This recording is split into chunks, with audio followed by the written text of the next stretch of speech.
I'm sharing today about a talk I had with someone about negative a few talks I had, and also like in terms of negative self-talk, like how we talk to ourselves and others, and being in communication. So first we validate it and say, of course it is, thank it, and we remember we have a maternal horizon, an inner child that for safety will self-limit.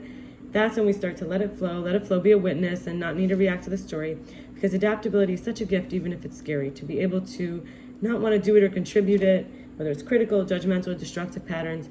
We could handle like 20 seconds of something, for example, being public, being failure, being humiliation, and we don't have to give our power to the negativity, but we could see with fresh eyes, this isn't really what it used to be. Is it useful? Is it what I want?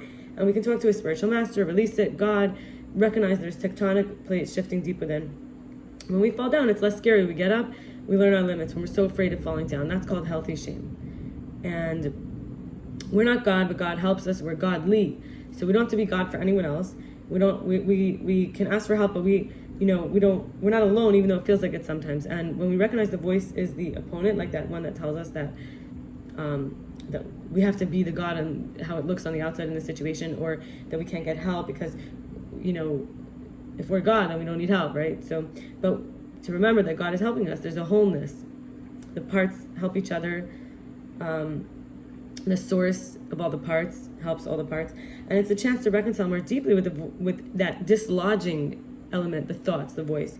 And this means letting our value system change and not forgetting our roots, where we came from ever. And I had a conversation with my friend Sprouti about let it flow. Can you call an animal evil? Does evil exist? Am I an evil person? We don't have to be the difficult, angry one, judging, nitpicking with people all the time. Sin is not believing in abundance. It's like not stealing, right? I mean, it's like taking. It's like wanting more. So recognizing mercy, acceptance, love, these are the priceless gifts that, and no one will fully know us fully. Like that's how we have mercy for ourselves. No one can handle all of us 100%. No one can dream for us. We have to keep our reserves first, only give from the extra, and be happy first for ourselves. But if we refuse to be happy because others are not, then we're not gonna be able to have fun, even if someone else isn't able to join in. Some parts of them will still enjoy, even deep down, even if they're not actually seeming like they're in a good mood, just that we're happy and we're bringing happiness in the world. And that's to be empathetic and have empathy, to be understanding of emotion. We can't know what we need from someone when we start out. Plus, we may not want to commit to that limited dimension from them. Instead of playing it by ear, staying open, because trust takes time. We have to trust our instincts and talk and think and things into being. And enjoyment also can come from giving things away. So if we have this beautiful patch of land, but inside there's a bramble thorn sinkhole area that bumps and bruises, and there's wild animals too, and it's like the cactus that has claws but still pink flowers, magic in the desert, or a mango tree. It fruits when it's old, it grows tall, it has a large crown. We have to start to see this, the gifts in holding space for the parts that the parts that don't want to let it flow, right? So thinking about how when I was a child, I used to talk with Etenia. As a child, I knew what to do and what I needed, self-regulation. However, it was punished and it scared others. So maybe attacking others, safe places when I was being wounded, and I didn't know how to acknowledge and be a witness for how it affected me. That's what intellectuality is. It's on the outskirts, it's not the core. But our skill sets can be dominant or recessive. There's time we didn't know how to find meaningful cues, or we didn't realize like attracts like, or light attracts like light. And we might have worked with a negative space. The colors are what is not reflected.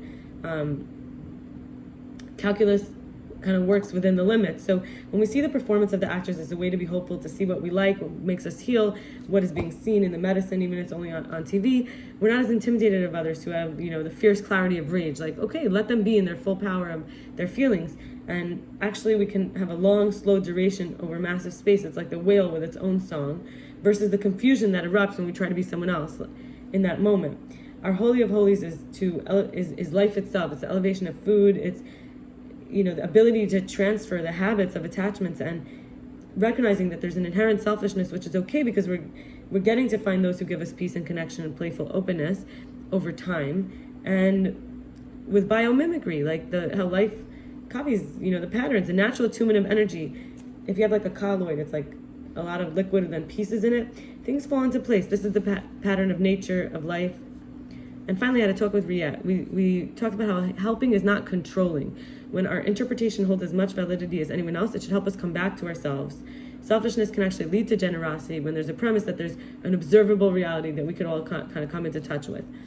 Even if the value system change, we can trust our instincts and even who the people are is not really who, isn't always what we see. And some characteristics of friendship, right? Because spiritual power is enhanced by blessing and lessens suffering. And that's how we know that spiritual is a reverence for life, universal life force, humility of the interbeing, and in unity and awe.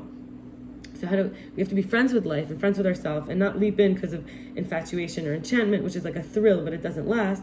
Rather, we have to find similar goals and standards and values, and ability to use tension of opposites for possibility and exploration. This is tolerance, right? We can never fully overcompensate, and letting it flow. We can never fully overcompensate enough if we feel deeply, defective and insecurities. And when we actually have a self, it's not bad. That's to be authentic. And we can reinforce and affirm and validate our true authentic self, versus when we get like morbidly reflective, we're like killing ourselves because we keep trying to see ourselves rather than be ourselves.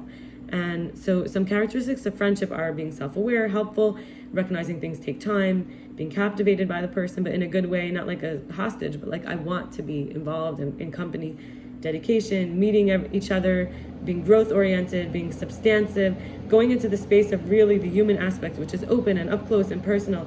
And in this uncertainty, there's vulnerability and there's risk, but it's for connection. It brings both looking for closeness and similarity. We learn and develop tolerance for each other, and that is what is sustainable. Be well. If you celebrate, have a good Shabbos. It's the last Shabbos of the Jewish year. 5763. 63 in Hebrew letters is Pei Gimel, which is breaking 5783. Sorry, which is breaking boundaries.